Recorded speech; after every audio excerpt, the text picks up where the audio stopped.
Presiden Jokowi kembali menunjukkan sinyal dukungan politiknya jelang Pilpres 2024. Dan yang paling baru di peringatan Harlah P3, Jokowi menyapa dan menyebut sejumlah nama sebagai calon potensial calon presiden dan calon wakil presiden di Pilpres 2024. Membahasnya sudah bergabung sore hari ini di Kompas Petang dengan politisi Partai Demokrat Jansen Sitindaun, Ketua Umum Relawan Projo Budi Ari, dan Direktur Eksekutif Parameter Politik Indonesia Adi Praitno. Selamat petang, Bapak-Bapak.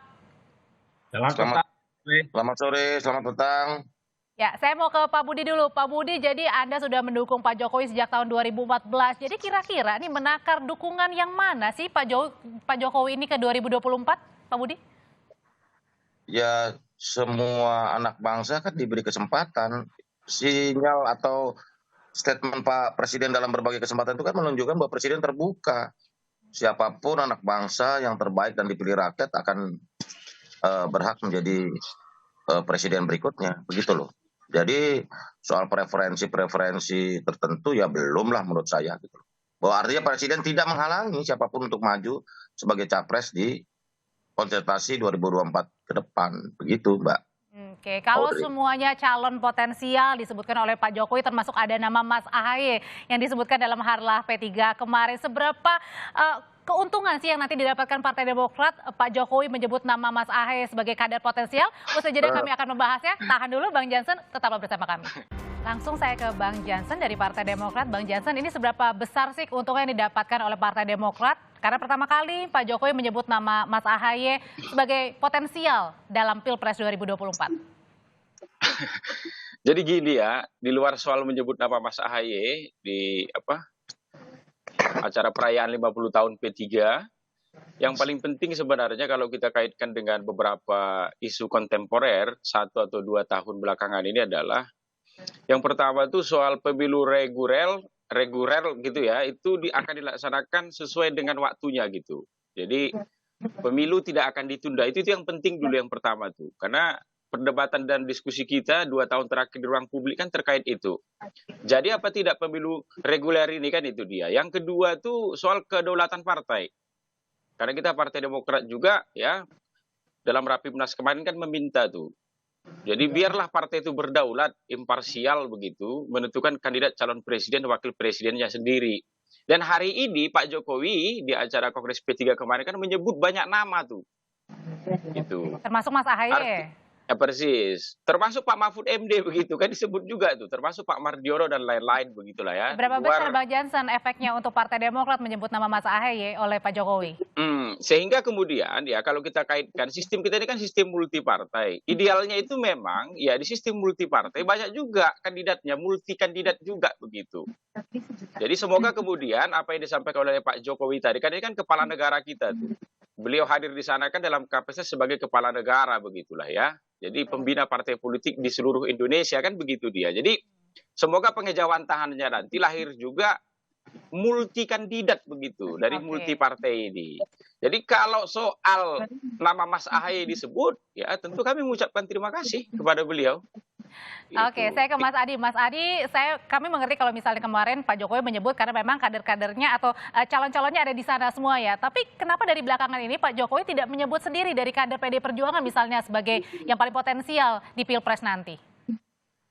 Ya, saya kira sederhana bahwa Jokowi tentu saja tidak mungkin akan terjadi konfrontasi politik. Apapun judulnya, the one and only yang bisa menyebut siapa capres dari PDIP itu hanya Megawati Soekarno Putri, bukan yang lain, termasuk bukan Jokowi. Kan itu yang sebenarnya kenapa Jokowi misalnya di berbagai kesempatan belakangan ini terlihat ingin tampil sebagai negarawan, menyebut sejumlah nama potensial ya untuk maju di Pilpres. Dulu Jokowi misalnya dikritik karena terlihat begitu dekat dengan endorsement-nya terhadap Ganjar Pranowo misalnya. Itu kan memancing keributan dengan teman-teman PDIP. Setelah itu misalnya Jokowi kelihatan mengendorsement Prabowo Subianto. Setelah itu memberikan endorsement kepada Erick Thohir, Sandiaga Uno, dan seterusnya. Jadi ini hanya mengartikan hanya melempar kode biasa aja atau justru ada maksud lain nih agar mungkin PDIP segera mengumumkan calonnya? Bagi saya sih sederhana. Kalau membaca kenapa Jokowi misalnya belakangan ini terlihat begitu banyak mention sejumlah nama ya. bahwa orang-orang ini disebut sebagai orang yang sebenarnya potensial maju. Persoalan dapat tiket atau tidak, ya belakang karena Jokowi dikritik. Mestinya tampil sebagai negarawan dong, jangan hanya mengendorse Ganjar, jangan hanya mengendorse orang tertentu seperti Prabowo atau yang lainnya. Kalau mau diendorse jadi sekalian. Nah, Harlah P3 ini sebenarnya sebagai penegas bahwa Jokowi sebenarnya dalam tanda kutip mengatakan welcome dan ahlan wa sahlan kepada siapapun tokoh-tokoh potensial untuk maju di Pilpres. Terkait dengan Oke. PDIP, Jokowi nggak mungkin akan berbeda pilihan politiknya dengan siapapun nantinya yang akan diusung oleh PDIP. Entah itu Puan, entah itu Karena Pun toh Ganjar. masih kader PDIP, jadi tergantung Bu Ketum ya. Betul. Kalau Demokrat sepertinya nggak terlampau berharap di-endorse oleh Jokowi. Basis konstituennya memang anti Jokowi. Oke, Mas tadi kita kerucutkan nih menjadi dua nama yang belakangan santer juga didengar. Ada Pak Jokowi dengan mengusung apa atau mencalonkan yang menjagokan Pak Prabowo dengan Pak Jokowi misalnya menjagokan Pak Ganjar. Ini dilihatnya lebih kansnya yang kemana sih? Ya kalau siapa ya? Pak Jokowi. Oh, kalau saya membaca ya, Jokowi itu nggak mungkin beda pilihan politik dengan PDIP. Udah itu aja kuncinya. Kecuali PDIP itu menganggap Jokowi bukan kadernya lagi.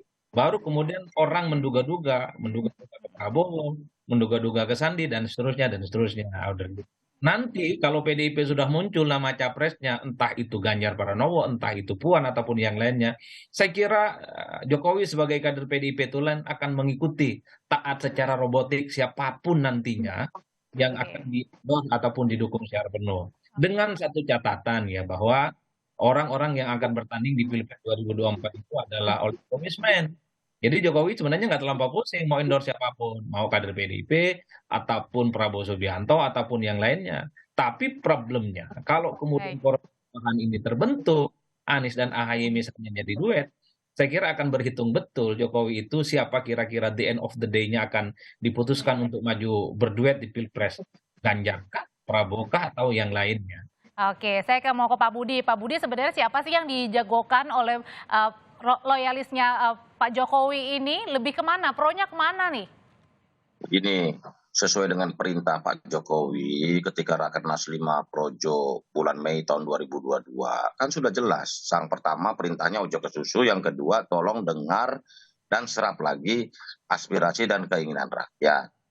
Nah, perintah yang kedua itu kami terjemahkan dengan kami menyelenggarakan menggelar musyawarah rakyat di seluruh Indonesia untuk menyerap, mendengar, merekam apa yang menjadi aspirasi dan kehendak rakyat di seluruh Indonesia. Dan itu terus berlangsung sudah 18 kali dan hari Minggu ini yang ke-19 di Provinsi Sulawesi Tenggara di Kendari, kita memang terus merekam karena kita yang percaya bahwa memang suara rakyat ini yang harus kita perhatikan, begitu loh. Oke, tapi lebih kemana sih Sehingga kami Pak Bud? menunggu. Lebih kemana sih ke Pak Ganjar dari PDIP atau Pak Prabowo dari Gerindra? Karena kan dari pendukung Pak Jokowi juga sudah mulai terbelah nih pendukungnya. Begini, kami ini taat dan tunduk pada perintah Pak Jokowi untuk ojo ke susu dan dengar lagi suara rakyat. Nah, musyawarah rakyat ini sebagai alat ukur yang menurut kami paling kredibel gitu loh. Sampai sekarang musyawarah rakyat ini masih berlangsung. Jadi selalu ditanya teman-teman mau kemana? Saya bilang kita menunggu hasil musrah dan perintah Pak Jokowi. Termasuk Sekitar nunggu bulan dari Mei lah. Nanti PDIP. kita akan menutup. Kita akan menutup hasil musyawarah rakyat ini sekitar bulan Mei. Direncanakan bulan Mei 2 bulan lagi kita setelah Lebaran kita akan menutup hasil musyawarah rakyat dan kita akan menyerahkan nama-nama kepada Pak Jokowi dan kita menunggu perintah Pak Jokowi untuk mendukung siapa yang akan didukung. Tetapi bagi kami alat ukurnya jelas dong. Kita mau dukung si A, si B, si C apa? Ya harus kita dengerin dulu dong suara rakyat. Masa kita langsung menentukan pilihan. Begitu loh. Karena itulah kami menggelar musrah. Nah, musrah ini kita selenggarakan di seluruh Indonesia, melibatkan banyak elemen masyarakat di setiap provinsi, begitu loh. Oke, Bang Jansen, kalau kemarin ini nama Mas Ahaye sudah disebut oleh Pak Jokowi, ada kemungkinan nggak sih Partai Demokrat ini merapat bersama dengan Pak Jokowi nanti untuk mendukung di Pilpres 2024? Begini, kalau kemarin kan arah koalisi dalam kontestasi politik kita menuju 2024 ini kan sulit ditebak begitu ya, belum jelas. Kalau sekarang kan sudah jelas nih. Jelasnya apa Jadi nih Bang? ada perubahan dengan 3 partai, Demokrat, Nasdem, PKS. Ada KIB dengan 3 partai, kan sudah cukup 20% tuh. Ada lagi kemudian koalisi Gerindra, PKB. Ada lagi teman-teman PDIP di mana bisa mendukung sendiri. Itu. Jadi kalau kita solid di koalisi 3 partai perubahan ini tadi, itu makanya di awal saya katakan postulatnya itu adalah sistem kita ini kan multi partai, yang kandidatnya itu juga nanti yang multi lah begitu. Jangan hanya 2 saja gitu, 2 poli gitu dia kan. Kenapa kalau 2 emang Bang? Ini di Amerika saja hanya ada 2 partai, ya 2 kandidatnya ini kan banyak nih. Kalau banyak kan semakin bagus juga kan. Publik punya alternatif untuk memilih yang mana begitu, ya. Visi kepresidennya jadi banyak begitu. Kan cantik tuh.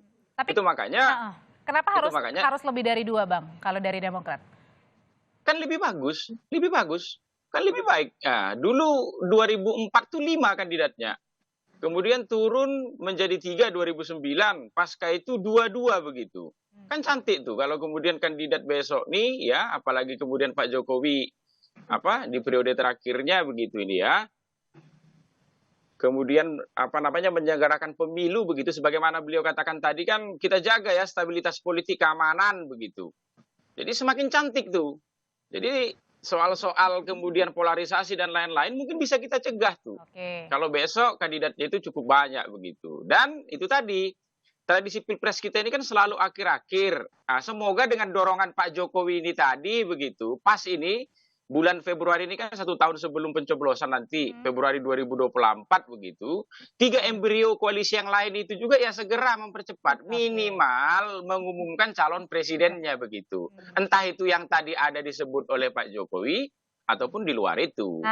Sehingga kemudian ya 1 tahun menuju Pilpres ini, publik sudah melihat, ini ada 3-4 calon presiden begitu. Biarlah kemudian mereka muter-muter di seluruh Indonesia ini menyampaikan visi misi kepresidenannya kan begitu dia. Kan cantik tuh. Itu makanya kita dukung betul. Kita dukung betul. Khususnya soal kedaulatan partai tadi.